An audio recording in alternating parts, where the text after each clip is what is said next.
इस दुनिया में ऐसे बहुत ही कम स्टूडेंट होंगे जिनको ये प्रॉब्लम नहीं होगी कि पढ़ा हुआ याद नहीं रहता। हम पढ़ तो लेते हैं लेकिन फिर भूल जाते हैं। तो अगर हम भूल जाते हैं तो फिर हमारे पढ़ने का मतलब क्या निकला? ऐसे में सारी मेहनत बेकार चली जाती है। वैसे पहले मैं आपको बता दूं कि अगर आप पढ़ा हुआ याद नहीं रख पाते हैं तो इसका मतलब ये बिल्कुल भी नहीं है कि आपका दिमाग कमज़ोर है।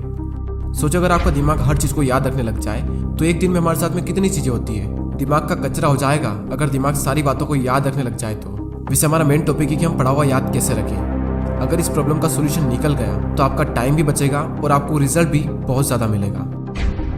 पढ़ा हुआ सब कुछ याद रखना मुश्किल है, लेकिन फिर भी काफ़ी हद तक हम इसे कंट्रोल कर सकते हैं, लेकिन पूरी तरीके से नहीं। मैं आपको 3 तरीके बताने वाला हूँ। अगर आप यूट्यूब पर गूगल पर सर्च करोगे तो आपको कई सारी टिप्स मिल जाएगी, लेकिन ये जो टिप्स मैं आपको बता रहा हूँ ये मेरे पर्सनल एक्सपीरियंस से और काफ़ी रिसर्च करने के बाद मैं आपको बता रहा हूँ। आप यकीन मानिए कि ये 3 टिप्स इतनी ज़्यादा इफेक्टिव है कि इनको यूज़ करने के बाद आपका टाइम भी बचेगा और आपको रिजल्ट भी 2 गुना मिलेगा। तो पहला जो पॉइंट है वो है स्टडी लेस स्टडी गुड। भले ही कम पढ़ो लेकिन अच्छा पढ़ो। विल परेटो ने इस दुनिया को एक महान सिद्धांत दिया जिसे कहा जाता है 80-20 का रूल्स।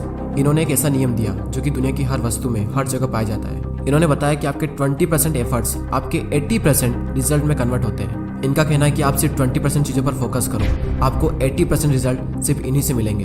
एग्जाम्पल के लिए विल परेटो बताते हैं कि दुनिया का 80% पैसा और ज़मीन इस दुनिया के 20% लोगों के पास में है। 80% क्राइम इस दुनिया के 20% लोग करते हैं। 80% ट्रैफिक इस दुनिया के 20% रोड पर होता है। और 80% टाइम हम 20% कपड़े पहनते हैं। और इस दुनिया की 80% एल्कोहल यानी शराब इस दुनिया के 20% शराबी पी जाते हैं। 80% भोजन इस दुनिया की 20% जमीन से निकलता है। 80% बारिश इस दुनिया के 20% बादलों से होती है। इस दुनिया के 80% इन्वेंशन इस दुनिया के 20% साइंटिस्ट ने किए हैं। और सिर्फ यहीं तक नहीं, यही आंकड़ा हमारे अपने यूट्यूब चैनल पर भी लागू होता है। 80% वॉच टाइम उन लोगों से आता है जिन्होंने इस चैनल को सब्सक्राइब नहीं किया है। कहीं आप भी तो उन 80% लोगों में से नहीं हो।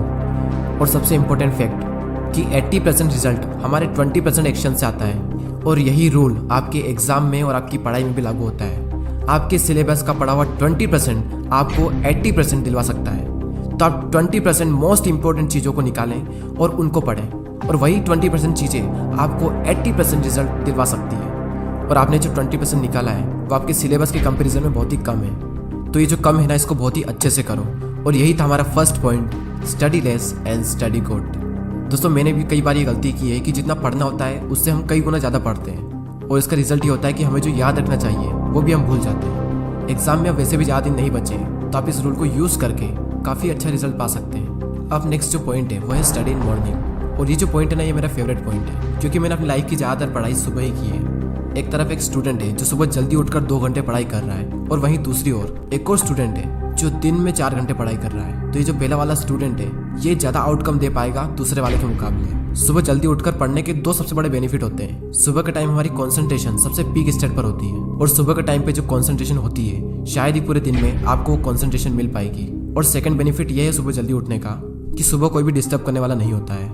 एनवायरनमेंट में एक अलग ही साइलेंस होता है, और उस साइलेंस में कुछ नया सीखने का मजा ही कुछ और होता है। आप सुबह जल्दी उठकर 3 घंटा पढ़िए, और उसके बाद में पूरे दिन अगर आप सिर्फ मुश्किल से आधा से 1 घंटा भी पढ़ते हैं तो बहुत है आपके लिए।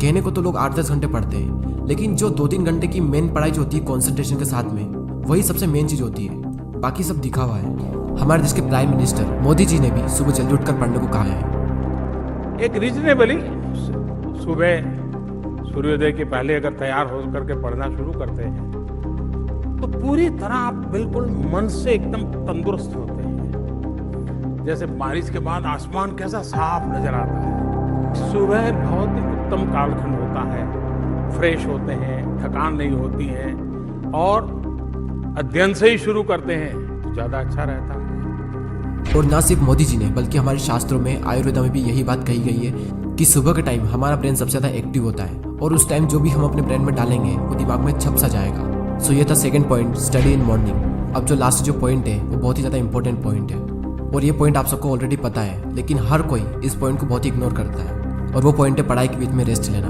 कुछ लोग होते हैं जो रेस्ट ही नहीं लेते हैं, और कुछ लोग ऐसे होते हैं जो बहुत लंबा रेस्ट लेते हैं, और इस बीच में कुछ लोग ऐसे होते हैं जिनकी पूरी ज़िंदगी रेस्ट लेने में निकल जाती है, और एंड में वो खुद रेस्ट इन पीस हो जाते हैं। पढ़ाई के बीच में कितना रेस्ट लेना चाहिए ये मैं आपको नहीं बताने वाला, ये आप खुद तय करें अपने अकॉर्डिंग। आपको फिर से एनर्जी प्रोड्यूस करने के लिए कितना टाइम चाहिए ये आपको आपके अलावा कोई नहीं बता सकता।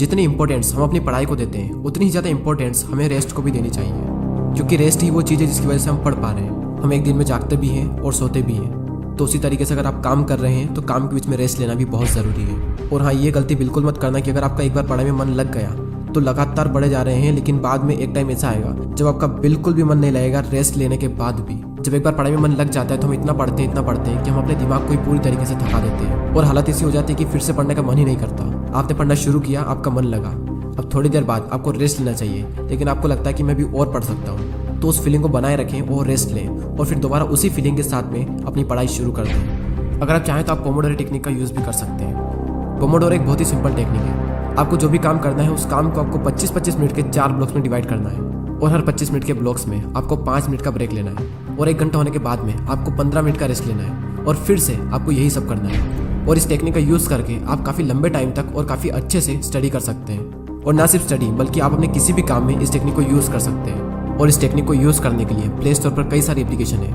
आपको जो भी अच्छी लगे वो एप्लीकेशन आप डाउनलोड कर सकते हैं। चलिए अब हम उन तीनों पॉइंट्स को एक साथ देख लेते हैं और ये भी देख लेते हैं कि हमने इस पूरी वीडियो में क्या सीखा। हमारा जो मेन टॉपिक था वो ये था कि पढ़ा हुआ याद कैसे रखें, और उसके सॉल्यूशन के लिए हमने 3 पॉइंट्स देखे, जिसमें से पहला है study less study good, second है स्टडी इन मॉर्निंग और थर्ड है रेस्ट लेना। फर्स्ट पॉइंट में हमने 80-20 के प्रिंसिपल को समझा कि किस तरीके से आपको 80% रिजल्ट आपके अपने 20% काम से मिलेंगे, और साथ ही हमने ये सीखा कि आपको फोकस करना चाहिए अपनी 20% स्टडी पर जो आपको 80% रिजल्ट दिला सकती है। सेकंड पॉइंट था कि स्टडी इन मॉर्निंग, यानी कि सुबह उठकर पढ़ो, और इस पॉइंट में हमने देखा कि किस तरीके से आप जल्दी उठकर हाई कंसंट्रेशन वाली स्टडी कर सकते हो। और थर्ड पॉइंट है स्टडी के बीच में ब्रेक लेना, और इस पॉइंट में हमने रेस्ट की इंपॉर्टेंस को जाना। जितना इंपॉर्टेंट जागना होता है उतना इंपॉर्टेंट सोना होता है, उसी तरीके से जितना इंपॉर्टेंट काम करना होता है उतना ही इंपॉर्टेंट रेस्ट लेना भी होता है। और थर्ड पॉइंट में ही हमने पोमोडोरो टेक्निक के बारे में जाना। जो भी काम आप करना चाहते हो उस काम को 25-25 मिनट के 4 ब्लॉक्स में डिवाइड कर दें और हर 25 मिनट के बाद में 5 मिनट का ब्रेक्स लें, और जब पूरा 1 घंटा हो जाए तो उसके बाद में 15 मिनट का रेस्ट लें। और इस टेक्निक का यूज़ करके भी आप लंबे टाइम तक काफ़ी अच्छे से पढ़ाई कर सकते हो। और दोस्तों, अगर आपने पूरे साल पढ़ाई नहीं की है तो अब भी आपके पास में टाइम है, क्योंकि वो किसी ने क्या खूब बात कही है कि जो हो गया उसे सोचा नहीं करते, जो मिल गया उसे खोया नहीं करते। सफलता उन्हें ही हासिल होती है जो वक्त और हालातों पर रोया नहीं करते। अगर आप अब भी शुरू करते हो और दिल लगाकर मेहनत करते हो तो अब भी आप कई लोगों से आगे निकल सकते हो। बस मेहनत खामोशी से कीजिए और इतनी मेहनत करो कि आपकी सफलता शोर मचा दे। अब वैसे ही बहुत टाइम निकल चुका है और एग्ज़ाम बहुत नज़दीक है, और जब इतना कम टाइम बचा है तो बैठे बैठे ज़िंदगी बर्बाद ना कीजिए, क्योंकि ये ज़िंदगी मिलती है कुछ कर दिखाने के लिए। रोके अगर आसमान हमारे रास्ते को तो तैयार हो जाओ आसमान झुकाने के लिए। अब बात आती है उन 80% लोगों की जो वीडियो तो देखते हैं लेकिन सब्सक्राइब नहीं करते। यूट्यूब पर आपको वीडियो बिल्कुल फ्री में मिल रहा है और सब्सक्राइब करने का भी यूट्यूब आपसे पैसा नहीं लेता है, तो फिर मैं ये सोचता हूँ कि आप सब्सक्राइब क्यों नहीं करते हैं। दोस्तों, बहुत मेहनत लगती है वीडियोस बनाने में। आपका एक सब्सक्राइब और एक कमेंट मुझे बहुत मोटिवेट करता है आने वाले टाइम में इससे भी अच्छे वीडियोस बनाने के लिए।